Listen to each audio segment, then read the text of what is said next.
Okay, welcome to another video. What we're going to be doing today is taking a look at the latest version of Manjaro, which has just been released, which is now version 20.2 Nibia. So we're going to be looking at the GNOME version in particular, but I'm hopefully going to do the others in the next coming days. So we're in the live environment right now, and the ISO size for this one is around about 2.6 GB. As per usual, we're going to run through the installer and set it up natively onto the main computer here.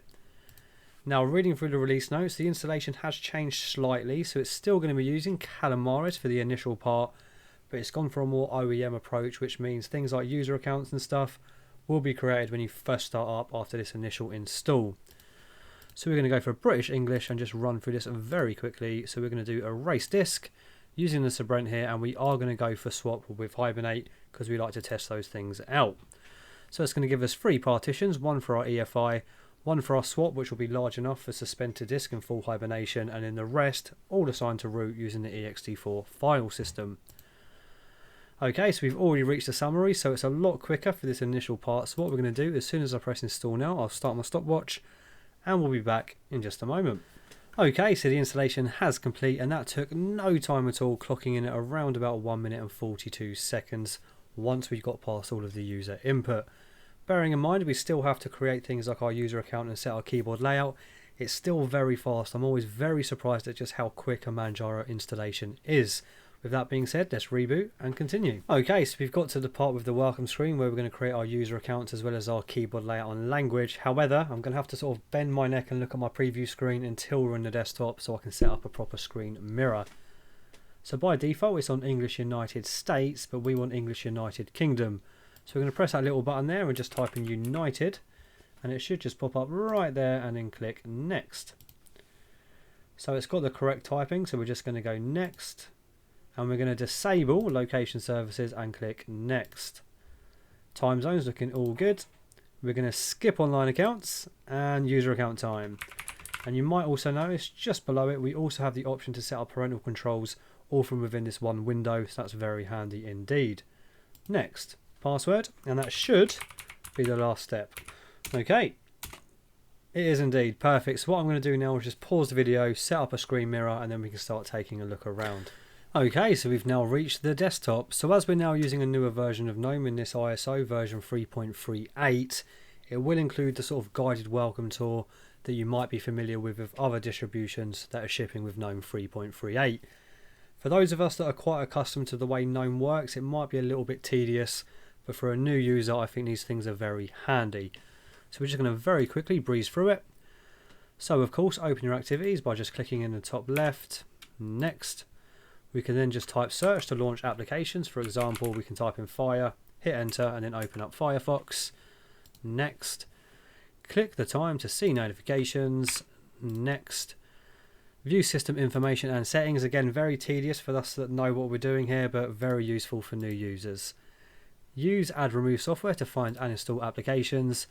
Change desktop layouts with the layout switcher. So that's something I really do like about Manjaro's GNOME, is their included desktop layout switching, but we'll check all that out in just a moment too. Perfect, so that's the last step. So what we're going to very quickly do is just touch on the release information, because there's a reason why I've chosen the GNOME version to take a look at first. Okay, so here we go. The GNOME edition is the epicenter of new exciting features. It's received a major overhaul, possibly the biggest update thus far.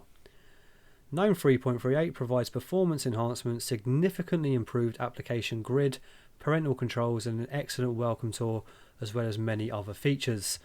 The new OEM style installation, which we've just checked out, makes the installation process extremely simple, and GNOME's initial setup lets you easily install Manjaro for other people. Manjaro's application utility also got many improvements, that should be letting you easily choose your favourite browsers, office suites and password managers. We've also included 2 excellent forms of automatic window tiling, the intuitive pop shell and the touch-friendly material shell. So I'm very happy about this. I usually prefer material shell, but we'll see how we go. We'll try both of these out on the Manjaro desktop. These can be enabled in the GNOME layout switcher. Key bindings have also been improved to manage virtual desktops more efficiently. Automatic dark mode has gained more granular controls and lets you automatically change the theme of Qt applications as well. GNOME Edition also now comes with a boot splash and graphical password dialogues for encrypted systems. We've also trimmed the desktop so it should now use approximately 40% less RAM than before. This is something I'm very interested in checking out. We now also default to using Wayland on non-NVIDIA hardware. So now that's out of the way, we're just briefly going to go over the applications and then we'll check out some of the new features.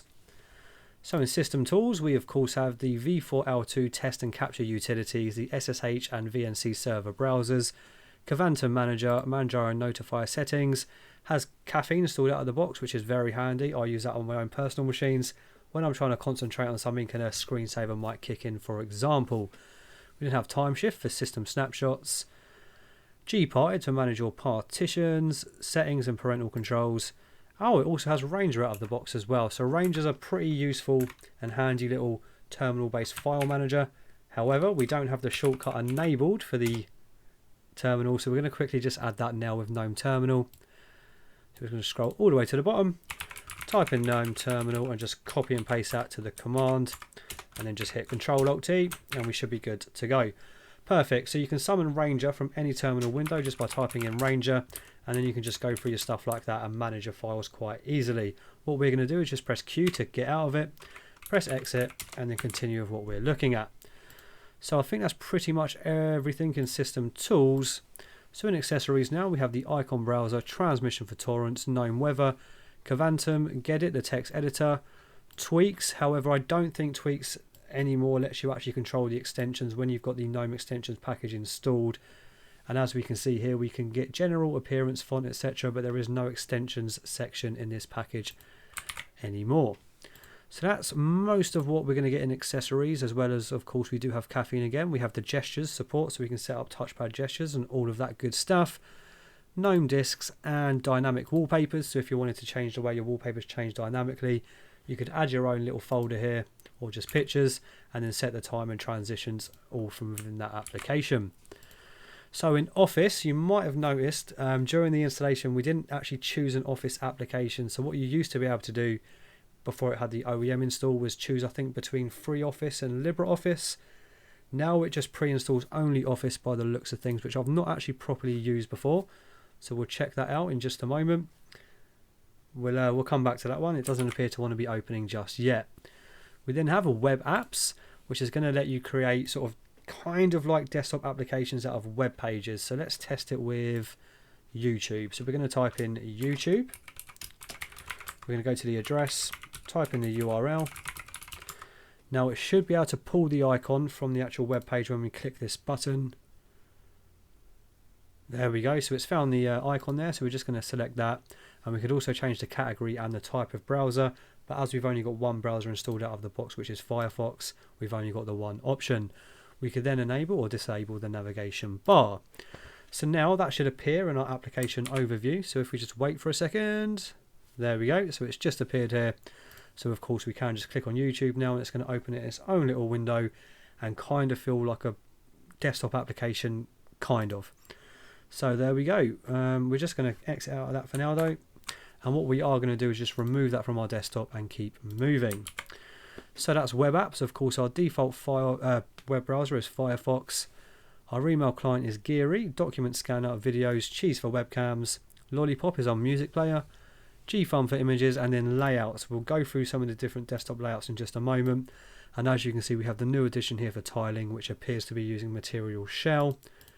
And in settings, we can also jump straight into the Pop Shell window tiling, which is this little icon in the top right of our panel there as well. Let's keep moving. We then have the user guide for Manjaro files, which is of course going to be Nautilus, GNOME Maps, and add or remove software. So one thing I really like about the way Manjaro does things is you can jump straight into preferences and then choose how you want to use universal packaging. So we could just go for Snap and Flatpak or both. I'm going to just use Flatpak, but we'll get to that in just a moment. And of course we can set up the Arch user repository as well. Very handy indeed. So I think that's all of the applications. So before we start taking a look around at some of the new things, I am going to install HTOP and do a reboot so we can see how much RAM this uses at a fresh boot and see if it does indeed feel like 40% less. So we're just going to open up a terminal, install HTOP and then do a reboot, and we'll be back in just a moment. Okay, so we are back, and as you can see, the RAM is not quite as low as what I thought it would have been from a fresh reboot, so we're using just over 900 at 912 MB. However, you could try your luck at installing the minimal version of GNOME, and it might be a little bit lower than that even still. So what we're going to do now is check out some of these new tiling features and of course the desktop layouts. So we're going to go straight into desktop layouts, or the layout switcher. And here is where we can test out all of the different layouts as well as the new tiling features. So of course we're on the default Manjaro, which has got a dash to panel on the left and your traditional panel to the top. And if we was to open up extensions, you can see that that is what is actually enabled as we are looking at it now. So we have dash to dock. Pretty much that's it. So of course we have user themes pop shell, but it's not actually in tiling mode at the moment, but it is up there in our top panel. Case status notifier, and yeah, that's pretty much it. So what we're going to do is test out some of these different layouts, and then we're going to focus a bit more on the tiling features of material and pop shell. So in traditional, it's going to give you more of a Windows kind of style with a panel at the bottom, and that's going to be using dash to panel. And there we go. So you can see it has changed these as well. So we now have arc menu enabled, which is going to be your application launcher to the left here. And now we have dash to panel enabled and dash to dock disabled, and we also now have desktop icons. So fairly standard stuff. We're now going to test out my favourite layout, which is Unity. So let's go ahead and apply. And there we go. So it's given us a panel to the left there with another arc menu, but it's slightly different from the previous one, and it sort of more mirrors the kind of HUD that you might get on a Unity desktop. And of course you can jump into here and you've got your home screen, favourites, accessories and all of your other categories. Very nice. Now we have the modern, which I do believe is going to be a bit of a Mac OS kind of feel, with your dock at the bottom, again using dash to dock, panel to the top, and it's also moved our sort of action title bars to the left of the window as opposed to the right. Now let's check out standard GNOME, which of course removes pretty much everything, and then to access your dash you're just going to hit super, and it's going to be here on your left along with your running applications and whatever favourites you have pinned to your dash there. And then last we have tiling. So this one is going to be utilising material shell and not pop shell. So we're going to go ahead and test that out now. And there we go. Done. So it should have disabled dash to dock. It has indeed. And there is material shell enabled. So we've got nice just tiling features, and it does quite a few different layouts. So if you click this button here, you'll notice we've got maximise and half. But if we go to tweak available, it will then give you a whole lot more options as well. So we could just switch it to, let's say, half or maximize, and that's going to be a full screen kind of view. So every time you open up an application, let's open up screenshot, for example, it's going to open it up in its own little tab there. So again, if we open up terminal, again, you can cycle through things like so. And on the left panel, you can then add like a whole additional workspace kind of deal. And it's going to open this kind of view here where you can search through your applications and then just launch whatever you fancy. So let's go ahead and open up the text editor, and again, very nice and easy to use, and you can check out the shortcuts for your keyboard, and then once you've learned them you can be very productive with this kind of layout. So if we go into the extensions, we can go and jump into the settings for material shell, and then we can also add things like gaps in between the windows. Check out the hotkeys, which are all here. Let's see if we can make this a bit larger. There we go. So there's all of your hotkeys, and it might be worth just taking a bit of time to properly learn all of these, and then, as I said, you will get very productive with this way of working. So in the settings, we can of course change the theme and the primary colours, etc., and the size of the panel. So I find 48 is quite large, so let's bring that down quite a bit. Let's leave it on 28, and then what we're going to do is scroll down to gaps, and then we're going to set the gap size at about 4. Now if we were to open up some more applications, it should now start to have a gap between the windows, but what we need to do is change the current layout that we are in. So we're going to go to tweak available layout, and we're going to add split. We're also going to add grid, and we'll add ratio as well. So we're going to cycle through these now and see how it works with all of these new layouts. So let's just actually switch it over. Let's confirm those choices, and let's go straight to split. So there you go. It looks a bit funky on that kind of view there. Let's close the layout switcher for now, and also the screenshot tool. And then there you go. So you've got a nice little gap in between the terminal windows there. And again, if we open up another one, so it's still laid it out in that view. Let's go back into that view, and let's try that again in a different kind of view now. So let's go to half. So half is my favourite, and it's more of a traditional kind of tiling feature, and you can just go crazy and get as many sort of tiling windows as you want, and it will automatically organise them like so. Right, what we're now going to do is check out Pop Shell, and we can see which one we prefer. I think I personally prefer Material Shell, and I have a video about Material Shell, and I'll chuck a link up there if you want to watch that too. So what we're going to do now is just jump straight back into the extensions. I'll tell you what, we'll do it using the layout switcher.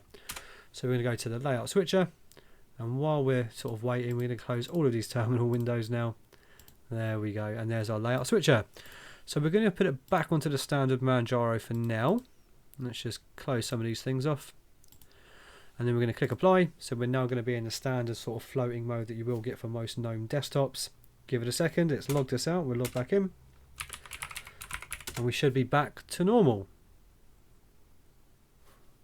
Perfect. We do appear to have lost some of our applications on our dash there though. There we go, they're back. Right, so now what we're going to do, we're going to have to re-enable Pop Shell because it seems to have disappeared. So we're going to go to layout, and now we're going to go into the settings here, and we're going to go to window tiling for Pop Shell.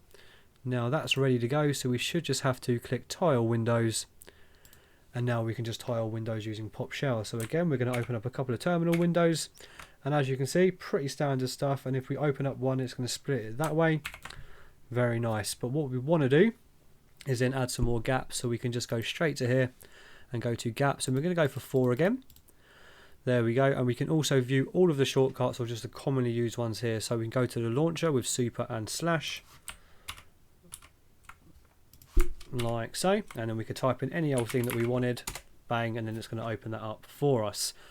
Now what we're going to do is just quickly check out some of the other shortcuts, and like I said with Material Shell, it's going to be worth sort of learning all of these because it is a very keyboard driven way of using your desktop. Okay, so we can enter the adjustment mode with super and enter. So let's open up a few windows, and now let's go to super and enter, and now we're in adjustment mode, so we can change the position of it as well as the size. So to increase the size, we can use shift and the directionals. Let's give that a go. There we go, so that's working absolutely fine. And then using the directionals, we can then change the position of the windows. So it's up to you to sort of decide which kind of tiling feature you prefer, but it's very cool that it has both of them out of the box for you. I do like that a lot. Right, we're going to go back into the standard view now and just disable tiling windows completely. And now what we're going to do is jump straight back into the welcome screen. And here we're going to check out the application utility for Manjaro. And again, they do make it very easy for a new user, so it's all sort of accessible from within the welcome screen. We can just click GNOME Layouts Manager, and again we can then get straight to the applications utility there as well. And as a new user is probably going to sort of focus quite a bit on the welcome screen the first time they use it, they're all in the right place. Okay, so say we wanted to change our web browser, so we can uncheck Firefox and then check Chromium. And while we're in here, we're also going to need to install GIMP to make a thumbnail for today's video. So we're going to go to Graphics and Creating, hit that, and then click Update System. Okay, so it's going to tell us that it's going to remove Firefox and any dependencies it has there. Type in our password, and then next up, it's going to ask us what dependencies, optional dependencies, we want to use for Chromium. I'm just going to skip all of those for now, and then type in my password. So that should be the last step. That should also go ahead and install GIMP for us as well, which as you can see is right there. So we're going to go ahead and click apply, pause the video, and be back once it's finished. Okay, so that appears to have finished, and it was very quick, no waiting around. So if we go into our applications overview now, we should start to see some of them new applications, although I don't appear to see them. Let's try that again. So if we type in GIMP, there we go, so GIMP's appeared. There we go, they are now there. So there is Chromium and there is GIMP, and Firefox is no longer present. So what we're going to do now is go into the PAMAC, add or remove application, and we're going to enable Flatpak applications, use that to install Kdenlive, because that's what we're going to use to edit today's video. So we want to go straight into our preferences after a password prompt. And there we go. So we're going to leave the AUR for now and just go straight to Flatpak. Now I can't remember if we need to do a reboot on Manjaro for this, but we'll check it out in just a moment. I do really like the way Manjaro manages all of this though. So now we're going to search for Kdenlive, and hopefully we'll get a couple of entries. Perfect. So as you can see there, we have Flatpak from the FlatHub repo all ready to go. No reboot needed, just needed to check that little checkbox, and we're good. So we're going to go ahead and install Kdenlive. Pause the video here, and then we're going to come back to it, test out hibernation, make sure that all works. I really don't see why it wouldn't. It's always been pretty good on Manjaro, and then we'll wrap it up with some final thoughts. Okay, so our Kdenlive Flatpak application has now been installed. So what we're going to do is just make sure it is in our application launcher and that everything is working as it should. Perfect. Now before we wrap things up, I do want to see if we can get the OnlyOffice application to actually launch. Let's give it a go. There we go. So we do have a few options here, so we can create a new document, spreadsheet or presentation. Now I've never really used this, so let's have a quick look at a document. Okay, well, so it really does look a little bit like Microsoft Office Word, doesn't it? Do we have automatic spell check out of the box? We do indeed, so we've got dictionary support all ready to go, and it appears that the default file format that it's going to be using is docx, so it really is going for that sort of Microsoft Word replacement there. Okay, not too bad. Let's just close that off for now. And to wrap things up, we're going to open up tweaks and see what the default theming is.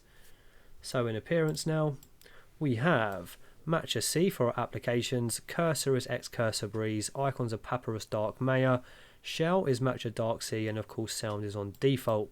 Now we do want to test out the hibernation to make sure that's all working as it should, and hopefully we can do it through the GUI. So we're going to go, no we can't, so we're probably going to need to install an extension for that. So what we're going to do is summon it through a terminal. Systemctl hibernate. Okay, I'm going to pause the video here, and hopefully when I come back, the same applications that are on the screen right now will be there when we come back, resumed from hibernation. Okay, so we've just hit the enter key and the computer started back up, and it has planted us at the lock screen, which is usually a good sign. So we're going to type in our password, and hopefully all of those applications were there before will be there again.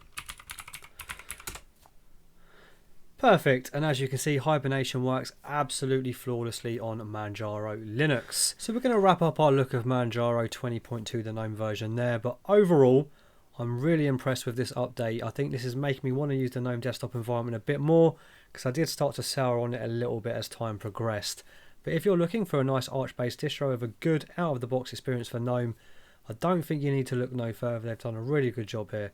Thank you for watching. If you've enjoyed this video, please subscribe and join the Discord. There's a link in the description. I'll see you on the next one. Bye bye.